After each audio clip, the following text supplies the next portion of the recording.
Muito bem, sétimos, vamos então para a nossa sexta unidade da apostila, já segundo bimestre.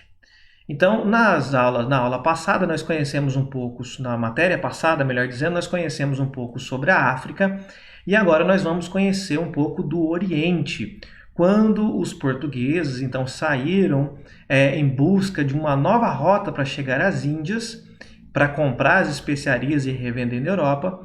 Então, eles tiveram contato com vários povos, na China, na Índia, no Japão. Então, esta unidade nós vamos conhecer o contato dos europeus, principalmente dos portugueses, com esses povos lá do Oriente, certo? Então, vamos lá. Começando, então, falando das grandes navegações, relembrando aqui um ponto importante das grandes navegações, que o principal objetivo era chegar no Oriente, chegar lá nas Índias. Então, Portugal buscava um novo caminho. Depois que Portugal encontra esse novo caminho, ele vai influenciar outros países, outros reinos europeus a fazer o mesmo. Então, aqui só relembrando que nós já vimos em aula passada, né? Em matérias passadas, Portugal está aqui, a sua capital Lisboa. Então, eles conseguem alcançar, depois de passar pelo Cabo da Boa Esperança, a cidade de Calicut, na Índia, em 1498. Então, nós tivemos uma matéria sobre as grandes navegações que vocês viram isso. Então, a partir desta unidade, nós vamos ver o que aconteceu quando eles chegaram lá, né? Bem, então, contato comercial entre Portugal e Oriente, começando então com a Índia. Nós estudamos que o Vasco da Gama chegou a Calicut, a cidade na Índia, em 1498. Mas, veja, lá os árabes já eram um povo muito presente, eles já comercializavam especiarias e transportavam até o Mediterrâneo. E depois os mercadores de Gênova e Veneza comercializavam esses produtos na Europa. Então eu vou voltar lá no mapa para vocês entenderem um pouco melhor o que eu estou dizendo aqui. Veja, aqui onde está o ponto vermelho é a Península Arábica. Então o povo árabe morava aqui, nós vimos o ano passado sobre os árabes. Aqui é uma região desértica que obrigou os árabes então a partir para o comércio, já que aqui é uma região pouco produtiva. O que os árabes faziam? Com os seus camelos, eles viajavam por esse território a pé, chegavam aqui até o Oriente, compravam bastante especiarias e depois, com os seus camelos, eles voltavam a pé e vinham aqui até a região de Constantinopla, certo? Constantinopla. O mapa ele é um pouco pequeno, mas creio que vocês conseguem enxergar. Então, Constantinopla está aqui. Já os mercadores de Gênova e Veneza estavam na Itália, nessa região aqui, do Mediterrâneo, certo? Então, estava aqui nessa região do Mediterrâneo. Então, o que os navegadores de Gênova e Veneza faziam? Pegavam seus barquinhos, vinham aqui em Constantinopla, compravam as especiarias que os árabes levaram e depois voltavam aqui para a Itália para revender por toda a Europa, tá certo? Então, isso acontecia antes das grandes navegações. Bem, as grandes navegações ocorreram, Portugal vai mudar tudo isso. Quando a Portugal chega, através das grandes navegações no Oriente, isso vai incomodar os mercadores de Gênova e Veneza, que comercializavam esse produto há muito tempo.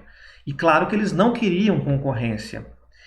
E os árabes também ficaram muito incomodados com a presença dos portugueses na região do Oriente. Então, os árabes se davam muito bem com os indianos, por exemplo.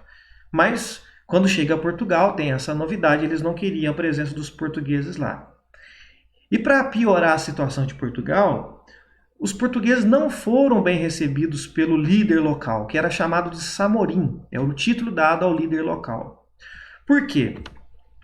Quando os portugueses chegaram lá, era comum, quando eles chegavam num lugar assim, dar presentes para o líder local, para tentar agradar esse líder local e depois fazer as negociações.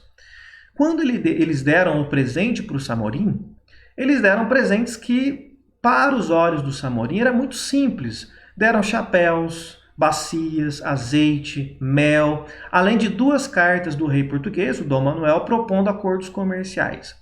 Acontece que esses presentes não chamou a atenção do Samorim por uma razão muito simples.